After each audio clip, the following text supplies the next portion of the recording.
What I see here is a city, observed from a high point, spread out beneath a wide and open sky. The position of the camera suggests distance, not distance in kilometers, but distance in involvement. The image is not inside the city, it is above it. This is Paris. That becomes clear almost immediately, not because of street signs or people, but because of a structure that stands out from everything else. Near the center of the image stands the Eiffel Tower. It rises above the surrounding buildings without effort.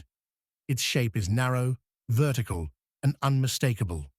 The iron framework is visible, forming repeating patterns that contrast with the solid surfaces below. The Eiffel Tower does not blend in. It does not try to match the city around it. It remains separate by height, by material, and by form. Everything around it stays low, flat by comparison, compressed. Because of the tower, scale becomes immediately visible. Buildings that would otherwise seem tall now appear small. Streets appear narrower. Trees appear shorter. Below the tower, the city spreads outward. It fills the frame almost completely. There is no clear edge where the city stops. It simply continues until detail disappears. The buildings are tightly packed. They touch, overlap, and repeat. Rooftops form a dense surface of angles, lines, and muted colors. Most of the buildings are similar in height. This creates a largely even skyline. There are no dramatic peaks or sudden drops, only consistency. This uniformity suggests planning, order, rules applied repeatedly over time. A long, straight avenue cuts through the image. It begins near the bottom edge of the frame and continues forward toward the center. The avenue is lined with trees on both sides. The trees form two parallel lines. They create a corridor of green moving through stone. The color of the trees is warm. Yellow and green tones stand out against the pale buildings. They interrupt the repetition without breaking it. The avenue gives direction to the image. Without it, the city would feel scattered. With it, the eye knows where to go.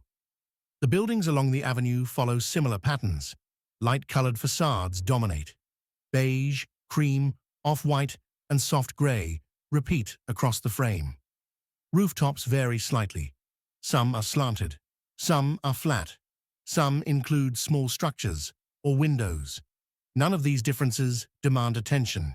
They exist quietly. They repeat. As the city moves farther into the background, detail begins to soften. Individual buildings lose definition. Edges blur slightly, shapes merge.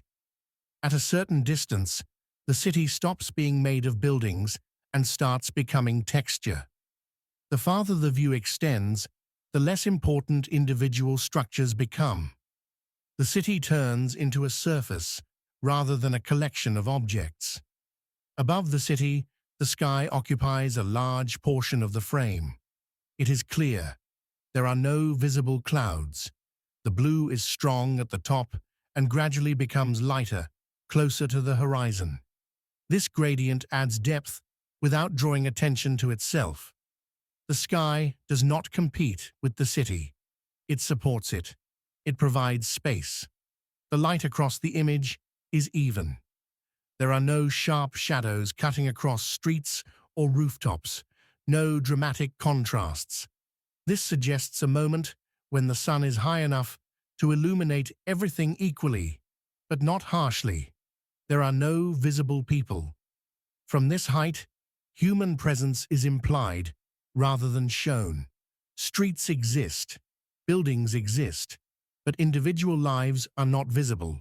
Cars may be present, but they are too small to identify clearly.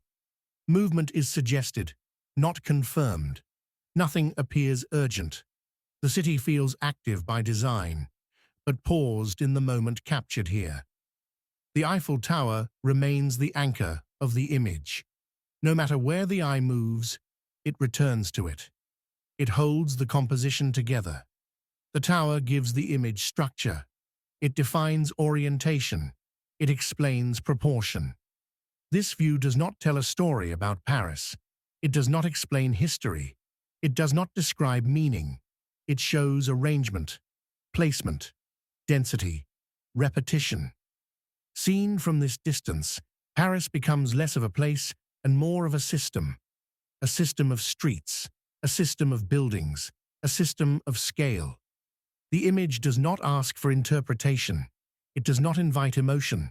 It simply presents what is visible: a city, a structure, a pattern, a distance. This is Paris, observed from above. And this is what I see.